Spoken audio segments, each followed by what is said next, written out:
दोस्तों, सचिवालय सहायक सीजीएल एग्जाम में आज पूछा गया हल प्रश्न पत्र देखिए। फटाफट आप सभी चलिए डिटेल्स डिस्कशन के साथ आंसर की मिलाइए। अभी आप देखिए, कोई भी एग्जाम देने वाले हैं ना, तो आपके लिए यह वीडियो बहुत ही जरूरी है, क्योंकि देखिए प्रीवियस ईयर से क्वेश्चन रिपीट होता है। साइंस में खास करके देखिएगा तो अच्छे लेवल का क्वेश्चन पूछा गया, न्यूमेरिकल बेस्ड क्वेश्चन पूछा गया है और देखिएगा तो बहुत टफ भी नहीं है। तो चलिए फटाफट आप सभी डिटेल्स डिस्कशन के साथ आंसर की देखिए और कितना बनाए हैं ये तो आपको पता चलेगा ही, बाकी अन्य एग्जाम के लिए भी आपके लिए जरूरी है। तभी देखिएगा आज जो है जेएसएससी सीजीएल एग्जाम में जो भी क्वेश्चन पूछा गया है आप सभी के लेकर आए हैं। शुरू में आप देखिएगा यहाँ पर समान अध्ययन करंट अफेयर से संबंधित क्वेश्चन है, आप सभी को जयदे डॉट साइंस को लेकर है। तो ये भी क्वेश्चन अभी आप लोगों का आंसर बताने वाले हैं। पहले आप सभी चलिए साइंस का क्वेश्चन यहाँ से मिलाइए फटाफट। तो यहाँ पर देखिएगा सामान्य विज्ञान सेक्शन में साइंस का क्वेश्चन पूछा गया है और ये देखिएगा दोस्तों तो आज के एग्जाम का पेपर है। आगे देखिएगा तो न्यूमेरिकल बेस्ड भी कुछ क्वेश्चन है, जैसे यहाँ पर प्रतिरोध आर वोल्टेज भी, ये सब देखिएगा दरोगा एग्जाम में पिछले बार भी पूछा गया 2020 पीटी में। अभी आप सभी बिहार एसएससी इंटर लेवल या फिर बिहार सचिवालय सहायक या जेएसएससी संबंधित कोई भी परीक्षा देने जाइएगा तो सभी के लिए जरूरी है। तो यहाँ पर पहले साइंस का देखिए, फिर जीके करंट अफेयर्स और अन्य सेक्शन का भी आप लोगों को उत्तर बताने वाले हैं।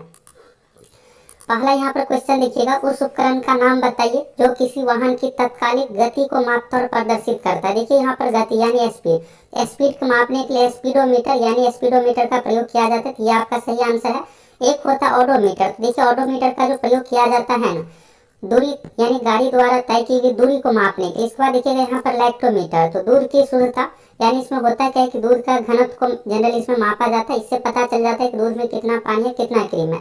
बैरोमीटर से वायुमंडलीय दाब को मापा जाता है। हाइड्रोमीटर से द्रव की घनत्व को मापा जाता है और एक होता है हाइग्रोमीटर। देखिए हाइग्रोमीटर वाला भी पूछा जाता है एग्जाम में। हाइग्रोमीटर से जो है आर्द्रता को मापा जाता है। अगर ये HYDRO लगा है तो आर्द्रता समझिए, हाइड्रोमीटर सीधा है HYDRO, हाइड्रो से यहाँ पर द्रव के घनत्व को मापा जाता है। तो ये सब देखिएगा 5-6 जो है ना खूब एग्जाम में पूछा जाता है। अगला देखिएगा, निम्नलिखित में से कौन सा एक फलीदार पौधा है, इसका क्या आंसर होगा आप सभी बताइए कमेंट करके। आपको जरूर इसका आंसर कमेंट करना है। अब देखिए आप प्रीवियस ईयर क्वेश्चन ये सब देखिएगा तब तो आपको ये सब चीजें क्लियर हो जाएगा कि फलीदार पौधा क्या होता है। अब हर चीज आप अगर आप हर चीज बुक में ही ढूंढिएगा तो जरूर नहीं है कि मिल ही जाएगा आपको। फलीदार का मतलब ये होता है यहाँ पर देखिए, जिस भी पौधे के जड़ों में गांठ होता है नाइट्रोजन स्थिरीकरण के लिए, इसको फलीदार पौधा कहा जाता है। तो इसके अंतर्गत देखिएगा मटर हो गया, चना हो गया, यानी दलहन से संबंधित जो भी पौधा है ये सब होता है। तो इसमें देखिएगा आलू, टमाटर, पत्ता गोभी ये सब तो नहीं होगा, तो मटर इसका सही आंसर हो जाएगा। आगे देखिएगा फिर से एक फलीदार पौधा संबंधित यहाँ पर क्वेश्चन फिर से मटर से रिलेटेड है। अगला देखिएगा, पोटेशियम निम्नलिखित में से किस तत्व परिवार से संबंधित है। तो देखिए यहाँ पर पहला आपको लग रहा होगा उत्कृष्ट गैस। उत्कृष्ट गैस इंग्लिश में इसको नोबेल गैस कहा जाता है, यानी इनर्ट गैस, अक्रिय गैस। तो अक्रिय गैस तो आपको क्लियर है, helium, neon, argon, krypton, xenon, radon, ये 6 गैस अक्रिय गैस है। और यहाँ पर हेलोजन ये होगा नहीं। क्षारीय धातु अल्कली मेटल से संबंधित ये है पोटेशियम। अगला देखिएगा यहाँ पर न तो प्रतिरोध का है, तो प्रतिरोध R बराबर क्या होता है। तो देखिए यहाँ पर ये सिंपल सा सूत्र है। देखिएगा 2020 दरोगा एग्जाम में भी यहाँ से न्यूमेरिकल क्वेश्चन पूछा गया था। तो देखिए अगर आपको साइंस या फिर कोई भी एग्जाम में रिजल्ट लेना है तो ये सब जो बेसिक फॉर्मूला है साइंस का, अब आप सोचेगा कि हम प्रतिरोध का ऐसे मात्रक ओम याद कर लेंगे इससे बन जाएगा, ऐसा नहीं है। अब ये सिंपल सा न्यूमेरिकल बेस्ड क्वेश्चन पूछ लिया जाता है, जिसमें आपको वोल्टेज का मान दिया रहेगा, प्रतिरोध का मान दिया रहेगा, करंट का मान पूछ लेगा। आगे देखिएगा उससे रिलेटेड क्वेश्चन है। तो V बराबर जो सूत्र होता है IR, तो यहाँ पर R बराबर पूछा गया है, तो यहाँ पर R बराबर क्या हो जाएगा, V बट्टा I हो जाएगा। ये जो V है ना, V दिखा रहे हैं यहाँ पर वोल्टेज को, I से होता है करंट का यहाँ पर संकेत यानी सिंबल है, R प्रतिरोध का होता है संकेत। तो R बराबर क्या हो जाएगा, V बट्टा I। तो नीचे में क्या होगा, यानी धारा होगा। तो धारा का यहाँ पर सिंबल जो होता है I होता है। चलिए अगला क्वेश्चन है, जब इथेनॉल सोडियम के साथ अभिक्रिया करता है तब निम्नलिखित में से कौन सी गैस निकलती है। तो जब इथेनॉल सोडियम के साथ अभिक्रिया करता है इसमें जो गैस निकलती है हाइड्रोजन गैस निकलती है। हाइड्रोजन इसका सही आंसर हो जाएगा। अगला देखिएगा यहाँ पर निम्नलिखित में किस अंग में बोमेन कैप्सूल पाया जाता है। देखिए जितने भी साइंस का क्वेश्चन है ना, साथ में आप बनाते भी चलिए और बताइए फटाफट कमेंट करके कि आपका कितना क्वेश्चन सही हुआ है। इसमें आपका कम से कम 15 क्वेश्चन सही होना ही चाहिए अगर आपकी बेहतर तैयारी है तो इसमें देखिएगा किस अंग में बोमेन कैप्सूल पाया जाता है। ये गुर्दा, किडनी में पाया जाता है। ये सब क्वेश्चन को सीधे आपको रट लेना है, क्योंकि ये प्रीवियस ईयर में आया हुआ क्वेश्चन है। तो आने वाले बिहार से रिलेटेड एग्जाम में भी पूछा जाएगा। जेएसएससी, झारखंड एसएससी संबंधित जो भी परीक्षा है उसमें तो पूछा ही जाएगा, लेकिन बिहार से रिलेटेड एग्जाम में भी ये सब क्वेश्चन आपको देखने को मिल सकता है। अगला देखिएगा, किसी वस्तु को समान गति से सतह पर फिसलने से रोकने के लिए किस बल की आवश्यकता होती है। इसमें दोस्तों रोलिंग घर्षण होना चाहिए आंसर। अगला है अम्लीय विलयन में फिनॉल फिनोल्फ्थेलिन का रंग कैसा होता है? इसमें जो होता है रंगहीन होता है, इसका सही आंसर रंगहीन हो जाएगा। अगला है, इनमें से कौन सा रोग आमतौर पर मच्छरों द्वारा फैलता है? तो ये तो आप बना ही लीजिएगा। देखिए पीलिया जो होता है ना, दूषित भोजन संबंधित, वैसे देखिएगा बैक्टीरिया वायरस के कारण से भी होता है। चेचक जो होता है वायरस के कारण से होता है। गठिया, तो गठिया जो होता है ये याद रखिएगा, खून में जो है यूरिक एसिड की मात्रा बढ़ने के कारण से होता है, इसको अर्थराइटिस भी कहा जाता है। इसका जो सही आंसर होगा ना मलेरिया होगा। मलेरिया के अलावा देखिएगा फाइलेरिया हो गया। इसके अलावा देखिएगा यहाँ पर एडिस मच्छर के काटने से जो होता है, मलेरिया जो होता है दोस्तों मादा एनोफिलीज मच्छर के काटने से होता है, और डेंगू जो होता है एडिस मच्छर के काटने से होता है। तो ये सब पूछा जाता है एग्जाम में। अगला है, सिट्रस फलों को एक समृद्ध स्रोत माना जाता है। देखिए अब सिट्रस को लेकर आपको डाउट होगा, सिट्रस इंग्लिश नाम है ना, खट्टा का इंग्लिश नाम है। तो यहाँ पर तो आप सभी क्लियर हो गया। खट्टे फलों में कौन सा विटामिन होता है? विटामिन सी होता है। तो ये देखिए इंग्लिश नाम भी यहाँ पर जरूरी है। तो सिट्रस फल जो कहा जाता है, खट्टे फल को कहा जाता है, तो विटामिन सी इसमें समृद्ध रूप से होता है। अगला देखिएगा, नाइट्रोजन गैस का रासायनिक प्रतीक क्या है? अब आपको ये लग रहा होगा कि ये क्या पूछ दिया है। नाइट्रोजन का जो संकेत होता है एन होता है, लेकिन यहाँ पर कुछ और ही है, N+ होगा या N2 होगा। तो देखिए दरोगा एग्जाम अभी वाला देखिएगा ना, जो 17 दिसंबर को लिया गया था ना एग्जाम, इसमें सोडियम का संकेत पूछा गया था। तो सोडियम का संकेत क्या होता है? Na होता है। तो नाइट्रोजन गैस का यहाँ पर रासायनिक प्रतीक पूछा गया है। तो देखिए आप ध्यान रखिएगा, ये नाइट्रोजन का संकेत होता है M। इसी तरह से ऑक्सीजन का पूछा जाता है, ऑक्सीजन का O होता है। ऑक्सीजन गैस पूछा जाए ना, जब भी आपको गैस से रिलेटेड पूछा जाए तो यहाँ पर O2 इस तरह से आंसर देना है। तो इसका सही आंसर क्या होगा? N2 होगा। गैस के फॉर्म में N2 होता है। सीधा नाइट्रोजन पूछा जाए, नाइट्रोजन तत्व का संकेत, तो N होता है, और गैस के रूप में N2। इसी तरह से ऑक्सीजन का संकेत O होता है। ऑक्सीजन गैस पूछा जाए तो O2 होता है। ये देखिएगा कई बार क्या होता है, तो ऐसे पूछा जाता है कि ऑक्सीजन गैस का अनुभार क्या होगा, तो वहां पर ये जरूरी है। जैसे देखिए ऑक्सीजन का क्या होता है, परमाणु संख्या 8 हो गया, परमाणु भार यहाँ पर 16, O2 का, तो डबल करके आपको आंसर देना पड़ता है। ये क्लियर हो गया। अगला है, निम्नलिखित में किसका उपयोग कारों में पेट्रोल के साथ ईंधन के रूप में किया जाता है? तो इसमें जो प्रयोग किया जाता है एथेनॉल का प्रयोग किया जाता है। तो इसका सही आंसर क्या हो जाएगा? एथेनॉल हो जाएगा। पावर एल्कोहल इसको कहा जाता है, अगर पेट्रोल के साथ ये एथेनॉल का प्रयोग किया जाता है।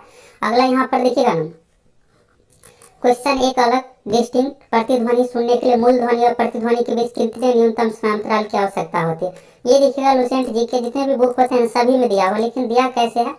1/10 सेकेंड है। आप देखिएगा तो दिया हुआ है हर जगह। और लुसेंट साइंस में देखिए जितने भी साइंस वाले क्वेश्चन है ना, सभी आपको लुसेंट साइंस में मिल ही जाएगा। लेकिन लुसेंट जीके में क्या है, वहाँ पर मेनली फैक्ट चीजें दिया हुआ है, फॉर्मूला ये सब देखना है तो आपको लुसेंट साइंस पढ़ना पड़ेगा। बाकी हम आप लोगों को जो भी तैयारी करवाते, चाहे दरोगा बिहार से रिलेटेड, हर एक चीज ये सब चीजें आप लोग क्लियर करवाते हैं। अगर आप चाहते हैं फुल तैयारी करना तो आप सभी हमारे एप्लीकेशन सक्सेस प्लैनेट के साथ जरूर जुड़ सकते हैं। Bihar SSC inter level, Bihar दरोगा, बिहार पुलिस, सभी तरह की परीक्षाओं की तैयारी के लिए। तो यहाँ पर देखिएगा ना क्या है, मूल ध्वनि प्रतिध्वनि के बीच में कितना होना चाहिए? 1/10 सेकेंड। तो यही हो जाएगा इसका आंसर। तो ये वाला होगा 0.1 सेकेंड। इसी को भाग करके दीजिएगा तो 0.1 आ जाएगा। अगला यहाँ पर देखिएगा ना, 10 सेकेंड में 25 कूलम का आवेश एक बैटरी से छूटता है, कितनी धारा प्रवाहित होती है? अब देखिए आपको लग रहा होगा ये क्या पूछ दिया, हमसे बनेगा ही नहीं। ऐसा नहीं है। देखिए ये सब जो है ना आपको बनाने के लिए ना, फिजिक्स में देखिएगा तो लगभग 15 से 20 फॉर्मूला होता है बेसिक। जैसे विद्युत धारा में देखिएगा तो ज्यादा क्वेश्चन पूछा नहीं जाता है। ये नहीं है कि आपको यहाँ पर एंट्रेंस वाला एग्जाम देना है, यहाँ पर नॉर्मल फॉर्मूला बेस्ड पूछा जाता है। देखिएगा विद्युत धारा में सबसे जो फेमस सूत्र है ना, पहला सूत्र देखिएगा यही फेमस है।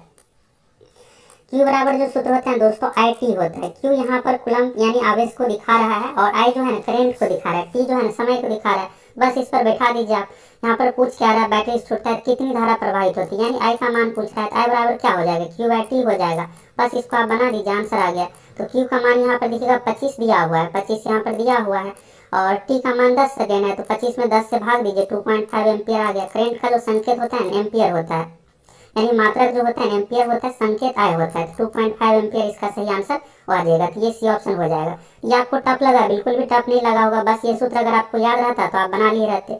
हम आप लोग जो तैयारी करवाते हैं, ये सब जो फॉर्मूला होता है बेसिक फॉर्मूला, देखिएगा बेसिक से ही क्वेश्चन पूछा जाता है। ये नहीं कि आपको टफ लेवल का क्वेश्चन पूछा जाएगा, ये नहीं कि यहाँ पर आपको F वाला मान ये सब पूछा जाएगा, इस तरह का नहीं, बिल्कुल बेसिक वाला पूछा जाता है। तो 2.5 एम्पियर इसका आंसर आ जाएगा। तो हम आप लोग जो बिहार सचिवालय जितने भी तरह का कोर्स है सभी में ये सब चीजें आप लोगों को कंप्लीट करवा देंगे। और देखिएगा बिहार SSC में भी, दरोगा में भी इस तरह का बेसिक न्यूमेरिकल क्वेश्चन पूछा जाने लगा है। अगला देखिएगा, सूरज की रोशनी में सिल्वर क्लोराइड क्या हो जाता है? सिल्वर क्लोराइड यानी AgCl यहाँ पर, तो ये जो हो जाता है ना, देखिए सिल्वर का जो कलर होता है, चांदी का कलर क्या होता है? सफेद होता है। तो ये जो है ग्रे में बदल जाता है। अगला देखिएगा निम्नलिखित में से, ये देखिए सिल्वर क्लोराइड वाला चेंज होगा। अब देखिए आप चांदी वाला कुछ आभूषण पहन के जाइएगा, सोचेगा यहाँ पर हो जाएगा, वो तो उसी कलर का रहता है, ऐसा नहीं है, सिल्वर क्लोराइड वाला होगा ग्रे। अगला है, ये होता है सफेद कलर का, लेकिन धूप में ले जाने पर ग्रे में बदल जाता है। अगला देखिएगा निम्नलिखित में से कौन सा सजातीय श्रेणी का समूह बना। तब आपको ये लग रहा होगा ये क्या यहाँ पर दे दिया। देखिए यहाँ पर आप सभी को पता है क्या होता है, पहला होता है एल्केन, दूसरा होता है एल्कीन, तीसरा होता है एल्काइन। सजातीय मतलब एक ही ग्रुप का होना चाहिए। तो यहाँ पर देखिए इथाइन वाला है, एल्काइन संबंधित हो गया प्रोपाइन, लेकिन ब्यूटाइन ये तो चलिए सही है। यहाँ पर चलिए देखिए, यहाँ पर देखिएगा इथेन दिया हुआ, मीथेन दिया हुआ, इथाइन दिया, ये दोनों एक कैटेगरी है, लेकिन ये क्या अलग दे दिया। यहाँ पर इथेन मीथेन ये दोनों एक कैटेगरी का है, लेकिन प्रोपीन दे दिया गया, जो कि गलत है। इसके बाद देखिएगा यहाँ पर इथाइन प्रोपाइन ब्यूटीन, तो ये ब्यूटीन अलग है। आपको यहाँ क्लियर नहीं हो रहा है तो देखिए यहाँ पर एक सूत्र होता है इसका, एल्केन का सूत्र क्या होता है, CnH2n+2 होता है। यहाँ पर अगर आप n बराबर 1 रखिएगा ना, n1 जो है ना मेथेन को दर्शाता है, मेथ को दर्शाता है, तो यहाँ पर एल्केन वाला समूह का है, तो यहाँ पर मान जो निकल कर क्या आएगा, मेथेन आएगा। इसी से यहीं से निकल कर क्या आता है, मेथेन का सूत्र CH4। इसके बाद देखिएगा एथेन का यहाँ पर हो जाएगा C2H6, इस तरह से यहाँ पर निकलते चला जाएगा। तो एक कैटेगरी का होना चाहिए। मेथेन के बाद होता है एथेन प्रोपेन ब्यूटेन। यहाँ पर देखिएगा मेथेन एथेन तो दिया हुआ, लेकिन इथाइन दे दिया गया, जो कि गलत कैटेगरी का, इसलिए ये ऑप्शन नहीं होगा। इसके बाद देखिए यहाँ पर मेथेन के बाद इथेन, इसके बाद प्रोपेन होता है, पेन होता है, यहाँ पर पिन नहीं होगा, ये हो गया एल्कीन कैटेगरी का, तो ये ऑप्शन गलत हो गया। इसके बाद देखिएगा यहाँ पर इथाइन प्रोपाइन, और इसके बाद होना चाहिए था ब्यूटाइन होना चाहिए, जो इन लगा हुआ है इस तरह में होना चाहिए। ब्यूटीन जो है ना एल्कीन समूह के है, यानी कि एल्काइन वाला कैटेगरी के अंतर्गत सब होना चाहिए। एल्काइन में यहाँ पर इस तरह से आता है, एथाइन प्रोपाइन ब्यूटेन इस तरह से आ जाएगा। तो ये यहाँ पर ब्यूटीन जो दिया है जो कि गलत है, ये भी गलत हो गया। इसमें देखिए सब सही है, इथाइन प्रोपाइन ब्यूटेन। इसमें देखिएगा एल्काइन समूह से है, एल्काइन समूह में पहला यहाँ पर हो गया इथाइन प्रोपाइन ब्यूटेन, इस तरह से, तो ये बिल्कुल सही है। यहाँ से क्लियर हो गया आपको, ये फॉर्मूला बेस यहाँ से, ये सब चीज़ें टफ नहीं है, नॉर्मल ही है, बस आपको ये सब पता होना चाहिए। अगला देखिएगा निम्नलिखित में से कौन सा हार्मोन बच्चे की जन्म के बाद दूध बनने की प्रक्रिया को उत्तेजित करता है। देखिए अगर आपको ये याद ना रहे तो ऐसे याद रखिएगा, दूध से संबंधित क्या होता है, लैक्टिन यानी लैक्टोज, ये संबंधित हो गया तो प्रोलैक्टिन इसमें हार्मोन, ये जो है ना दूध बनाने की प्रक्रिया को उत्तेजित करता है, प्रोलैक्टिन इसका सही आंसर हो जाएगा। अगला देखिएगा निम्नलिखित में से कौन सा तत्व न तो अम्ल है ना ही क्षार है। देखिए यहाँ पर अम्ल क्या है, हाइड्रोक्लोरिक अम्ल, ये इसमें देखिएगा नाम नहीं है। इस पर आप देखिएगा यहाँ पर H2SO4 सल्फ्यूरिक अम्ल का ये सूत्र है। इसका देखिए ये KOH जो है ना, NaOH KOH ये सब जो है क्षारीय का उदाहरण होता है, सोडियम हाइड्रोक्साइड पोटेशियम हाइड्रोक्साइड। लेकिन KCl जो है दोस्तों, पोटेशियम क्लोराइड, यहाँ पर जो ये जो होगा ना, ये ना तो अम्ल होता है ना ही क्षार होता है, तो ये इसका सही आंसर हो जाएगा। ये वाला अगर आप KCl के अंतर्गत आंसर दिए हैं तो ये आपका आंसर सही है। चलिए यहाँ पर जो अगला है, एक अवतल लेंस की फोकस दूरी 15 सेंटीमीटर है, यदि लेंस को 30 सेंटीमीटर की दूरी पर रखा गया है तो प्रतिबिंब की दूरी ज्ञात करें। देखिए इस टाइप का जो सूत्र है ना, ये देखिएगा रेलवे में तो पूछा ही जाता है, SSC में तो पूछा ही जाता है। अब देखिएगा बिहार SSC इंटर लेवल में पिछली बार का क्वेश्चन देखिएगा, इससे रिलेटेड पूछा गया है क्वेश्चन, और ये बहुत टफ नहीं है। यहाँ पर देखिए लेंस वाला सूत्र है, एक होता है दर्पण वाला, तो दर्पण वाला में क्या होता है प्लस होता है, लेकिन लेंस वाला में क्या होता है माइनस होता है। ये देखिएगा 10वीं में फर्स्ट ही चैप्टर है प्रकाश में, ये सब दिया हुआ है। तो 1/f बराबर क्या होता है, 1/v माइनस 1/u होता है। f क्या है यहाँ पर फोकस दूरी है, v क्या है प्रतिबिंब की दूरी है, u है वस्तु की दूरी। अब इस सूत्र पर आप बैठा दीजिए, फोकस दूरी 15 सेंटीमीटर है, लेंस की दूरी 30 सेंटीमीटर है, और इसके बाद देखिएगा यहाँ पर प्रतिबिंब का दूरी, तो 1/v का मान यहाँ पर निकल के जो आएगा ना, यहाँ पर आएगा आपको 1/-10 आ जाएगा इस तरह से। तो यहाँ पर प्रतिबिंब की दूरी कितना हो जाएगा, 10 सेंटीमीटर माइनस में होगा। ठीक है, तो यहाँ से क्लियर हो गया आप सभी को, निकालने के बाद आ जाएगा। अगला है, किसी पदार्थ के यूनिट आयतन के द्रव्यमान को क्या कहते हैं। ये देखिए सूत्र ही है, घनत्व बराबर क्या होता है, द्रव्यमान बट्टा आयतन होता है। तो यहाँ पर इस तरह से हो जाएगा, घनत्व यानी डेंसिटी बराबर द्रव्यमान यानी मास, और आयतन यानी वॉल्यूम। तो ये सूत्र ही है, घनत्व बराबर द्रव्यमान बट्टा आयतन होता है, ये सूत्र है। तो चलिए यहाँ से क्लियर हो गया। अब आगे देखिएगा ना गणित का क्वेश्चन। गणित देखिए इसमें 10th बेस्ड की क्वेश्चन पूछा जाता है, सिलेबस में भी उसी अनुसार है। प्रीवियस ईयर का पैटर्न यही है। हम आप लोगों को सिलेबस रिलेटेड जो वीडियो जब वैकेंसी आई थी आप लोग क्लियर किए थे, आपको 10th बेस्ड क्वेश्चन देख करके जाना है। सभी देखिएगा 10th बेस्ड क्वेश्चन है। अब चलिए आप सभी जीके का मिलाइए फटाफट, देखिए कैसे क्या क्वेश्चन है और कितना आपका सही होता है। यहाँ से आपको साइंस में सभी क्वेश्चन डिटेल्स डिस्कशन के साथ क्लियर हो गया। अब देखिए यहाँ पर जीके वाला पहला क्वेश्चन यहाँ पर है, करेंट अफेयर्स से रिलेटेड क्वेश्चन है। निम्नलिखित में से कौन सी पुस्तक मीना अय्यर द्वारा सह लिखित है। ये देखिए सोनू सूद से संबंधित पुस्तक है, आई एम नो मसीहा। आप सभी को पता है कोरोना से संबंधित सोनू सूद जी लोगों को कितने हेल्प किए थे, तो उसी से रिलेटेड है। आई एम नो मसीहा। तो इसके जो लेखक है देखिए, ये जीवनी आधारित है सोनू सूद से संबंधित, लेकिन इसके जो लेखक है मीना अय्यर है, तो आई एम नो मसीहा इसका सही आंसर हो जाएगा। अगला देखिएगा, खेल मंत्रालय द्वारा 2017 के लिए प्रतिष्ठित पद्म भूषण पुरस्कार के लिए किसे नामांकित किया गया, लेकिन अंतर 2020 में दिया गया, पीवी सिंधु को दिया गया, ये इसका सही आंसर हो जाएगा। बाकी देखिएगा तो ये सब 2020 से रिलेटेड नहीं है। अगला देखिए, ये क्वेश्चन देखिएगा ना, अभी हाल में झारखंड में जितने भी एग्जाम हुए हैं हर एग्जाम में ये पूछा गया, 4-5 बार तक आ गया है क्वेश्चन। झारखंड के पहले गैर आदिवासी मुख्यमंत्री है जिन्होंने अपना कार्यकाल भी पूरा किया, ये आपको पता ही होगा, रघुवर दास जी। ये ओबीसी से संबंधित थे, बीजेपी से संबंधित। यहाँ पर पिछली बार हेमंत सोरेन जी से पहले जो सीएम बने थे रघुवर दास, ये सही आंसर इसका हो जाएगा। और बीजू पटनायक, ये देखिएगा उड़ीसा संबंधित, इस तरह से हो गया। अगला है, दसम गढ़ झारखंड के किस झरने का नाम है। अब आपको लग रहा होगा यहाँ पर ये वाला होगा दसम और दसम फॉल्स, तो ये देखिए इसका दसम होगा, ये वाला सही होगा। अगला यहाँ पर है, FIH हॉकी स्टार्स अवार्ड 2020-21 में महिला कोच ऑफ द ईयर का पुरस्कार किसने जीता। करेंट अफेयर्स में देखिएगा दोस्तों, ज्यादातर जो क्वेश्चन है 2020, 21, 22 तक का पूछा गया, 2023 से कुछ ही क्वेश्चन है, ज्यादातर यहाँ पर ओल्ड करेंट अफेयर्स ही पूछा गया। अभी देखिए एग्जाम का यही पैटर्न अभी के समय में यही है। अभी दरोगा का भी आप सभी एग्जाम दिए होंगे तो उसमें कुछ ही करेंट अफेयर्स आपको बना होगा। रीजन यही है कि ओल्ड करेंट अफेयर्स पूछ दिया जाता है, नहीं तो टफ पूछा जाता है। हाईलाइट चीजें देखिएगा ना, ना के बराबर पूछा जाता है। अगर 10 क्वेश्चन है तो उसमें से 2-3 आपको हाईलाइट देखने को मिलेगा, नहीं तो ज्यादातर क्वेश्चन जो है ना बिना हाईलाइट ही पूछा जाता है।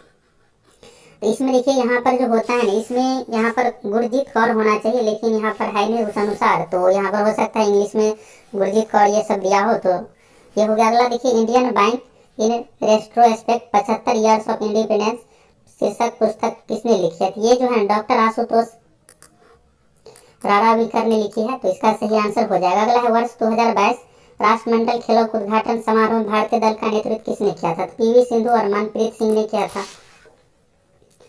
अगला देखिए, निम्नलिखित में से किस। अब देखिए इसमें जो है ना, पहले क्या होता था ना कि जीके में यहाँ पर हिस्ट्री, पॉलिटी, ज्योग्राफी, इकोनॉमिक्स और भी सब्जेक्ट शामिल किया जाता था, लेकिन इस बार क्या है कि ज्यादातर करेंट अफेयर्स को यहाँ पर प्रेफरेंस दिया गया है।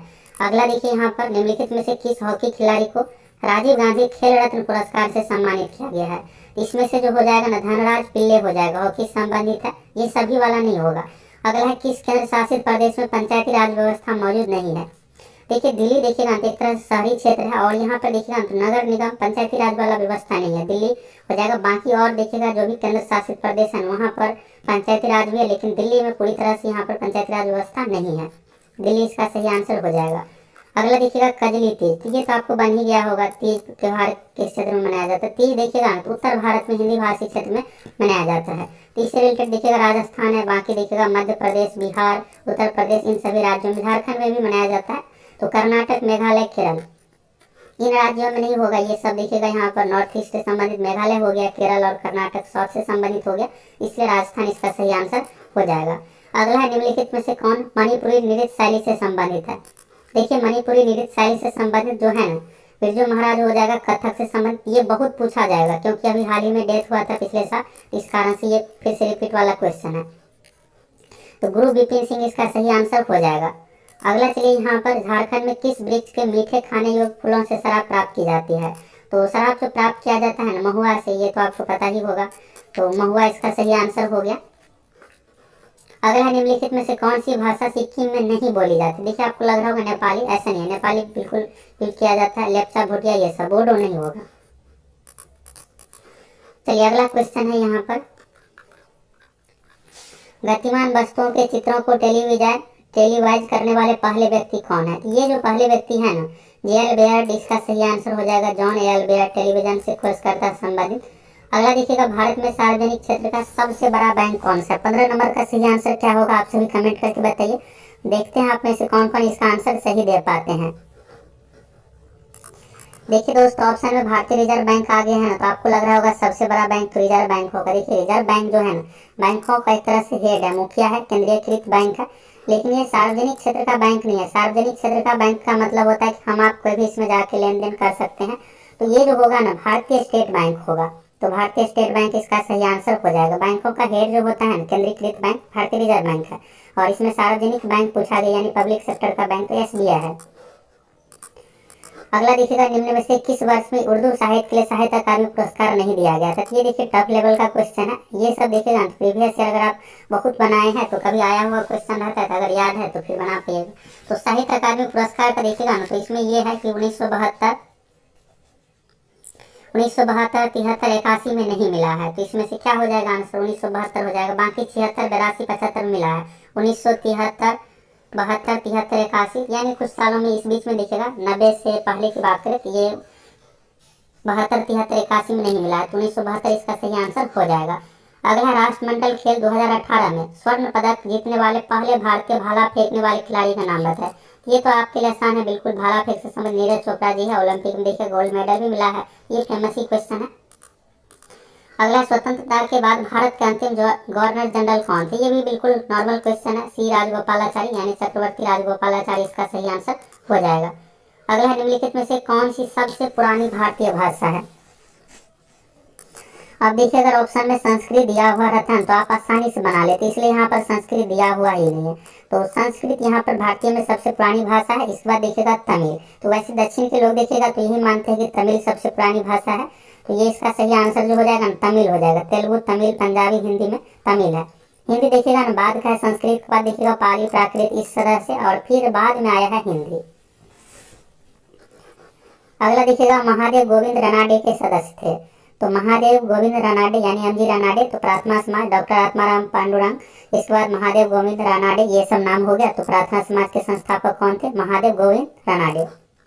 अगला देखिएगा, केंद्रीय कृषि महिला संस्थान स्थित है। तो यहाँ पर कृषि भवन कहाँ है, दिल्ली में है। तो केंद्रीय कृषि महिला संस्थान जो हो जाएगा नई दिल्ली। अगला, athletes federation of India AFN अगस्त 2022 में भारतीय महिला एथलीटों का समर्थन करने के लिए के साथ अपने सहयोग की घोषणा की है। ये देखिएगा तो दो लोगों के साथ यहाँ पर है, एक तो यहाँ पर हो गया HSBC इंडिया, और दूसरा यहाँ पर देखिएगा ना AF है। तो यहाँ पर ANG नहीं होगा, AB भी नहीं होगा, HSBC और AF है। तो इसमें एक ही ऑप्शन दिया हुआ HSBC, ये वाला सही हो जाएगा। अब देखिए एक नया क्वेश्चन यहाँ पर ये आया है कि SMS के जनक के रूप में किसे जाना जाता है। मोबाइल, माउस, ये सब आविष्कार देखिएगा बहुत बार पूछा गया, लेकिन ये SMS के जनक के रूप में पहली बार यहाँ पर देखिएगा। तो क्वेश्चन दूसरे एग्जाम में भी आया है, लेकिन ये ज्यादातर नहीं बराबर पूछा गया। SMS के जनक के रूप में जो जाना जाता है ना, सी ऑप्शन इसका सही हो जाएगा, मैटी मैकोनेन। इसको आप याद रखिएगा, अलग अलग परीक्षाओं में भी ये रिपीट हो सकता है। अगला है, निम्नलिखित में से कौन सी फसल मिट्टी में नाइट्रोजन की मात्रा को समृद्ध रखती है। तो देखिए यहाँ पर अभी आप सभी देखे थे, यहाँ पर साइंस में ये क्वेश्चन आया हुआ था, फलीदार पौधा। तो फलीदार पौधा का मतलब यही होता है कि जड़ों में गांठ होना चाहिए और नाइट्रोजन स्थिरीकरण, ये संबंधित हो गया। तो मटर इसका आंसर हो जाएगा, यानी दो ऐसे क्वेश्चन है जिसका आंसर मटर है। अगला देखिएगा, उदयपुर का युद्ध कब हुआ था। देखिए उदयपुर का जो युद्ध हुआ था ना, उदयपुर वॉर जो संबंधित है ना 1680 ईस्वी से संबंधित है। अगला देखिएगा, महानदी घाटी से दक्षिण में नीलगिरी तक फैला हुआ है। ये तो बेसिक क्वेश्चन है। पूर्वी घाट महानदी घाटी से दक्षिण में नीलगिरी तक फैला हुआ है। तो पूर्वी घाट होगा, पश्चिमी नहीं होगा, पूर्वी होगा। अगला है, स्थिरता के साथ विकास के लक्ष्य पर केंद्रित पंचवर्षीय योजना की पहचान करें। ये हो जाएगा चौथी पंचवर्षीय योजना। और देखिएगा सिलेबस में तो पंचवर्षीय योजना दिया हुआ है, एक यहाँ पर पंचवर्षीय योजना संबंधित क्वेश्चन है। इस बार दोस्तों यहाँ पर ये है ना जीके वाले सेक्शन में करंट अफेयर्स को ज्यादा यहाँ पर दिया गया है, और बाकी यहाँ पर और सब्जेक्ट से नंबर ऑफ क्वेश्चन कम पूछा गया है। एक यहाँ पर देखिएगा इतिहास का क्वेश्चन, हड़प्पा स्थल किस नदी के तट पर स्थित है। तो पूछा भी गया, तो बिल्कुल बेसिक जो सभी को बन गया होगा। हड़प्पा जो है ना रावी नदी के तट पर है, और मोहनजोदड़ो सिंधु नदी के तट पर है। अगला देखिएगा, इनमें से कौन सा एक प्रमुख लकड़ी का उत्पाद है जो झारखंड में रांची की अर्थव्यवस्था में जोड़ने का संपन्न है। तो ये देखिए इसका गम्हार आंसर होना चाहिए। गम्हार देखिएगा ना तो एक तरह सागवान लकड़ी की तरह होता है और बहुत महंगे बिकते हैं, तो गम्हार हो जाएगा। चमेली तो फूल से संबंधित है, गुलाब का फूल ये तो होगा नहीं। यहाँ पर देखिए लकड़ी का उत्पाद है, तो इसलिए यहाँ पर। और हारा क्या होता है, अगर आप झारखंड से है तो बताइएगा ये हारा कौन सी वृक्ष है। अगला देखिएगा, कौन सा सदस्य हुए बिना संसद के कामकाज में भाग ले सकता है। देखिए यहाँ पर संसद का सदस्य नहीं होता लेकिन कामकाज में भाग ले सकता है, तो महान्यायवादी होता है। महान्यायवादी से रिलेटेड ये भी याद रखिएगा, भारत का प्रथम विधि अधिकारी, ये देखिएगा दरोगा में पूछा हुआ क्वेश्चन है, भारत का प्रथम विधि अधिकारी कौन होता है, महान्यायवादी। और महान्यायवादी को इंग्लिश में क्या कहते हैं, अटॉर्नी जनरल ऑफ इंडिया। कई बार क्या होता है ना, महान्यायवादी नहीं दे करके अटॉर्नी जनरल ऑफ इंडिया दिया हुआ रहेगा, तो ये भी आपको याद रखना है। महान्यायवादी इसका सही आंसर हो गया। और यहाँ पर देखिए साइंस में जो भी क्वेश्चन में आपको न्यूमेरिकल को लेकर डाउट था, ये सब सभी शुरू में ही आपको डिस्कस कर दिए हैं। तो आप सभी यहाँ से अपना आंसर मिला लीजिए, कितना आपका सही हुआ है आप सभी कमेंट कीजिए। रही बात दोस्तों मैथ का, झारखंड जीके का, और फिर इसके बाद देखिएगा कंप्यूटर का, ये भी क्वेश्चन आप लोगों को जल्द इसका डिटेल्स डिस्कशन के साथ इसी तरह से लेकर आएंगे और आप सभी कंफर्म आंसर मिला लीजिएगा। गणित का देखिएगा तो इसमें 10th बेस्ट क्वेश्चन पूछा गया है त्रिकोणमिति से, इसके बाद देखिएगा गुणनखंड चैप्टर, ये सब चीजें क्षेत्रमिति से, जिस तरह से 10th का 10वीं का सिलेबस है उस अनुसार। फिर आगे रीजनिंग का है, ये सब सभी का डिस्कशन आप लोगों को मिलने वाला है। आप अगर दूसरे एग्जाम की भी तैयारी करते हैं तो आपके लिए जरूरी है यहाँ से लेवल सभी चीजों के बारे में देख लीजिएगा। कुछ क्वेश्चन हूबहू रिपीट भी किया जाता है। और अगर आप बिहार एसएससी इंटर लेवल सचिवालय सहायक अन्य परीक्षाओं की तैयारी करना चाहते हैं तो आप हमारे एप्लीकेशन के साथ जुड़ सकते हैं।